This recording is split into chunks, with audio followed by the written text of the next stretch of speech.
Part 7 outside world. Scene focus होता है जहां पर गिल्ली एमसी को बोलती है, यंग मास्टर, आप रिलैक्सिंग और सिंपल लाइफ के बारे में नहीं सोच सकते अब से। जैसी लाइफ आप स्टॉर्म कैसल में जी रहे थे उससे बहुत डिफरेंट लाइफ होगी अब से आपकी। आप बहुत ट्रेनिंग कर रहे थे पर आपको अभी और ज्यादा मेहनत करनी होगी और आप बहुत बिजी हो रहोगे और मैं आपके लिए पाई भी नहीं बना पाऊंगी बार बार। तभी एमसी बोलता है, टेंशन मत लो गिली, में जनता हूं ये सब और मैं अपना बेस्ट दूंगा मैन कैसल में भी। तभी गिली बोलती है, यस यंग मास्टर में भी मेरा बेस्ट दूंगी और मैं और ज्यादा मेहनत करूंगी। तभी दो नाइट आके एमसी को बोलती है, यंग मास्टर, हम दोनों गार्डियन नाइट्स हैं, मैं जेरोम एंड ये होल्ड्स, हम दोनों आपको एस्कॉर्ट करेंगे। तभी एमसी बोलता है, ठीक है मैं फिर तुम्हारे हवाले रहूंगा।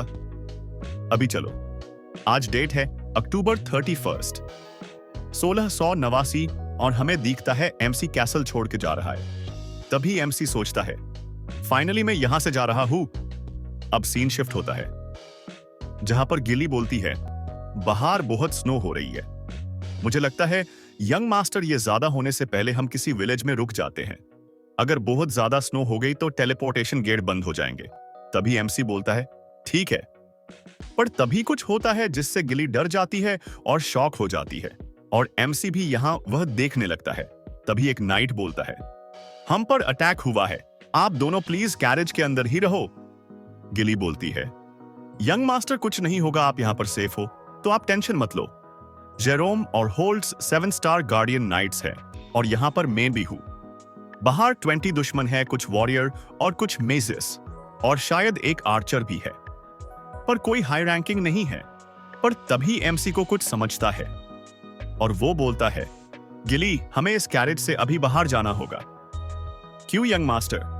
तभी एमसी बोलता है, तुम्हें पता है ना रन कैंडल गार्डन नाइट्स को किसी भी सिचुएशन में चाइल्ड को अकेला नहीं छोड़ सकते, उनमें से एक तो यहां रहना ही चाहिए। तभी गिली को भी समझता है। तभी एमसी बोलता है, इसका मतलब वो दोनों नाइट्स फेक थे, इसका मतलब उन्होंने इस कैरेज में कुछ रखा होगा मुझे मारने के लिए, हमें यहां से निकलना पड़ेगा गिली। तभी गिली बोलती है, यस यंग मास्टर, अभी के लिए मैं आपको प्रोटेक्ट करूंगी। और तभी गिली आपने वेपन निकल लेती है और बोलती है, प्लीज यंग मास्टर, मैंने कुछ गलत किया होगा तो समझ लेना। और गिली एमसी को लेके बाहर निकल जाती है। तभी गिली भागते भागते बोलती है, यंग मास्टर मैं पनिशमेंट रिसीव करूंगी जैसे ही हम मैन कैसल में पहुंचेंगे। तभी एमसी बोलता है, गिली अब ये टाइम नहीं है ऐसी बात करने की और अभी उनके पास चलो, मुझे कुछ कंफर्म करना है। तभी गिली बोलती है, क्या? तभी एमसी बोलता है, जैसा तुम बोल रही थी इसका मतलब है जो लोग उनसे फाइट कर रहे थे वो हमारे लोग होंगे और अगर वो मुझे मारना चाहते हैं तो ये उनके लिए राइट टाइम है। तभी गिली बोलती है, मैं समझ गई यंग मास्टर। तभी एक नाइट बोलता है, जाके जिन रन कैंडल को ढूंढो और बाकी के लोग एनिमीज को रोको। तभी एमसी उन्हें देखकर बोलता है, जैसा सोचा था। और गिली बोलती है, वो सिंबल डीमन और ब्लैक स्कुरा, वो यूटा फेरन मिली मैजिक फेन मिली है और मर्सनारी ग्रुप ब्लैक किंग स्क्वाड। तभी एक मेज बोलता है, मुझे वो दोनों मिल गए और यहां पर जिन भी है, सब लोग जिन रन कैंडल को प्रोटेक्ट करो।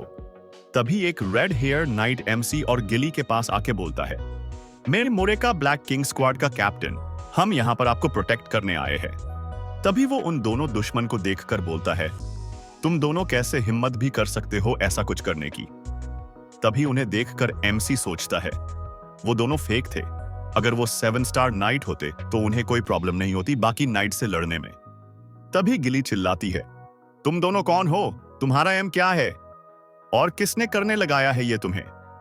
तभी उनमें से एक बोलता है, कितने फालतू सवाल है और हम रन कैंडल के कुत्ते को कुछ बताएंगे। तभी गिली बोलती है, यंग मास्टर क्या ऑर्डर है? एमसी बोलता है, उनमें से एक को मार दो और एक को जिंदा पकड़ो, पर तुम उसका हाथ काट सकती हो और फिर उसे मेरे पास लेके आना ना। तभी गिली अटैक करने निकलती है और बोलती है, जैसा आप बोले मास्टर। और जैसा एमसी ने बोला वैसे ही गिली एक को मार देती है और दूसरे का हाथ काट देता है। फिर भी हाथ कटने के बाद भी वो गिली पर अटैक करता है, पर गिली उसे नीचे गिरा देती है और उस पर पाव रखती है। और तभी उसे खींचते हुए एमसी के पास ले जाती है। तभी एमसी बोलता है, ऐसा लगता है तुम्हारे मास्टर ने उसके अपोनेंट को कम समझ लिया। तुम्हें इतना भी नहीं पता रन कैंडल फैमिली की नैनी बनने के लिए तुम्हें 7 स्टार या उसके ऊपर का होना पड़ता है। और अगर तुम्हें मुझे मारना था तो कम से कम 3 4 8 स्टार नाइट भेज दे। तभी वो नाइट बोलता है, जोक मारना बंद करो रन कैंडल, ये बस एक वार्निंग थी। तुम सब रन कैंडल जल्दी ही मर जाओगे। हाँ, एरा खत्म हो जाएगा। तभी जिन बोलता है, ये तो मैं भी चाहता हूं। मैं नहीं चाहता रन कैंडल्स का रूल हो सब जगह पर, बल्कि मेरा एरा शुरू हो जीन रन कैंडल का। तभी वो नाइट बोलता है, तुम कुछ नहीं हो जिपल के सामने। तभी एमसी बोलता है, जिपल वही फैमिली जो बाकी की आधी दुनिया कंट्रोल करती है। जैसे रन कैंडल सोर्ड मास्टर बनते हैं, वैसे ही जिपल मैजिक को वो परसीव करते हैं। और बहुत टाइम पहले जब रन कैंडल के फाउंडर मर गए, तब जिपल ने एक लॉ बनाया जिससे रन कैंडल मैजिक नहीं यूज ही कर सकते। और तभी रन कैंडल की सारी एबिलिटी भी सील कर दी। और रन कैंडल के लिए वो 1000 ईयर्स एनिमी है। तभी एमसी बोलता है, मैं सोच ही रहा था ये किसने किया है, पर ये तो बस जिपल थे। गिली, इसे कहीं दूर फेंक दो, इसे कुछ पूछना भी किसी काम का नहीं है। और तभी गिली उसे उठिक ले जाने लगती है। और एमसी सोचता है, भले ही रन कैंडल और जिपल दुश्मन है, पर ये सब उन्होंने नहीं किया है। वो ऐसे नहीं हैंडल कर सकता, और ये उनके फॉलोवर्स हैं जो खुद से ये कर रहे हैं। पर मुझे कुछ सही नहीं लग रहा। वो दोनों फेक थे, पर इवन गिली भी नहीं बता पाई कि को 7 स्टार नाइट है। क्या ये सब वो इंसान कर रहा होगा? तभी सीन शिफ्ट होता है और गिली आके एमसी को बोलती है, जैसा आपने बोला मैंने उसे दूर फेंक दिया है। एमसी उसे थैंक यू बोलता है और एक नाइट के पास जाके बोलता है, तुम बोल रहे थे तुम ब्लैक किंग स्क्वाड के कैप्टन मुरेका हो। तभी वो रेड हेयर नाइट बोलता है, हाँ मैं ही हूं कैप्टन। मैं तुम्हारे वजह से बच सका क्योंकि तुमने उनकी अटेंशन तुम्हारा तरफ कर ली। हम जब रन कैंडल कैसल पहुंच जाएंगे तब मैं तुम्हें रिपोर्ट कर दूंगा। फैमिली तुम्हें रिवॉर्ड देगी और मैं तुम पर भरोसा करता हूं, तो तुम मेरे साथ रहना जब तक हम टेलीपोर्टेशन गेट तक नहीं पहुंच जाते।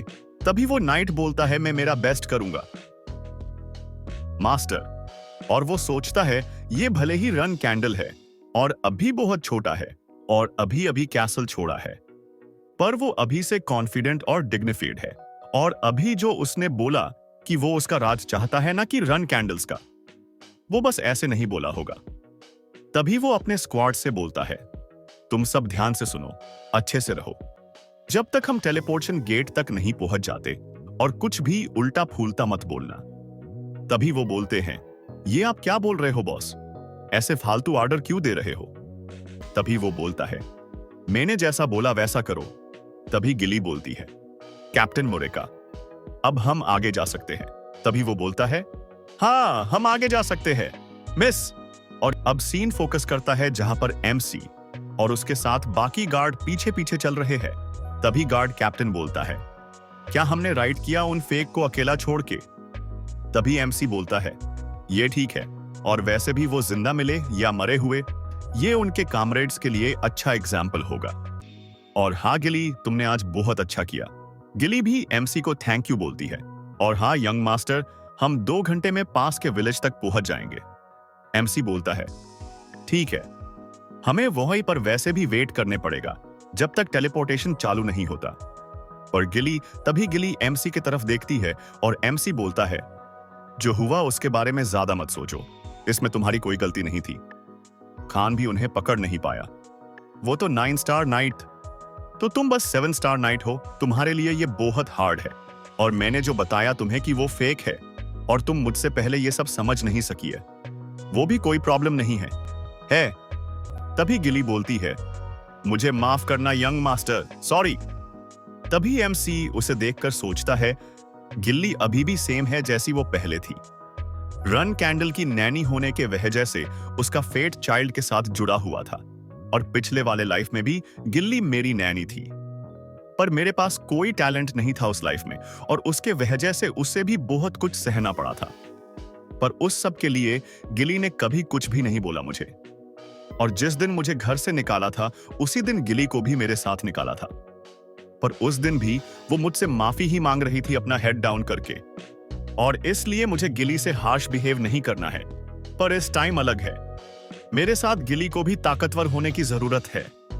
तभी गिली बोलती है, यंग मास्टर मेरी ही गलती है और मैं किसी भी पनिशमेंट के लिए तैयार। पर तभी एमसी चिल्लाता है, गिली खुद को ब्लेम मत करो, ये मेरा ऑर्डर है। तुम मेरी नैनी हो पर सेम टाइम पर तुम ही मेरी नाइट भी हो। अगर तुम ऐसे छोटी छोटी बातों का इतना टेंशन लोगी तो फ्यूचर में क्या होगा? तो आगे से ध्यान रखना, मुझे ये सब फिर से बोलने मत लगाना। गिली बोलती है, यस यंग मास्टर, मैं ये ध्यान में रखूंगी। तभी गिली सोचती है, यंग मास्टर मेरी इतनी परवाह करते हैं, इसलिए ऐसा बोल रहे हैं। मुझे भी खुद को संभालना होगा, सा होगा। यंग मास्टर में मैं बेस्ट करूंगी। तभी एमसी उसे देखकर सोचता है, ऐसा लगता है वो अभी ठीक है।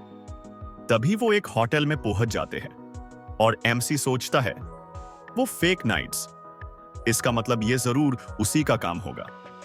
ट्रांसफॉर्मेशन सोर्सर बुबारे गेस्टों। वैसे तो ट्रांसफॉर्मेशन मैजिक ड्रैगन करते हैं, पर ड्रैगन भी परफेक्ट ट्रांसफॉर्मेशन नहीं कर सकते। पर बुबारे अकेला इंसान है जो परफेक्ट ट्रांसफॉर्मेशन कर सकता है, और वो ये एबिलिटी बहुत सारे क्राइम करने के लिए उसे करता है। और अगर वो इस सब में है तो बहुत डिफिकल्टी होगी। भले ही उसने अभी तक ऐसा कुछ नहीं किया है, पर फिर भी ये बहुत प्रॉब्लमैटिक हो सकता है।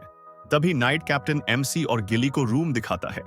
तभी रूम में जाके के एमसी सोचता है, जब मैं पिछले लाइफ में 20 साल का था तब वो पकड़ा गया था, पर अगर मैं उसे मेरे साथ कर पाया तो वो मेरे बहुत काम आ सकता है। पर ऐसी कोई जरूरत नहीं है उसे मेरे साथ लेने की जो कभी मुझ पर ही अटैक कर सकता है। छोड़ो, इससे पहले कि वो कुछ करे मुझे उस पर ध्यान रखना होगा। तभी गिली एमसी की तरफ मुड़ के बोलती है, यंग मास्टर मैं आपको गार्ड करूंगी। पर एमसी सो जाता है तब तक। और ये पार्ट खत्म होता है। मिलते हैं नेक्स्ट पार्ट में, फेथफुल मीटिंग।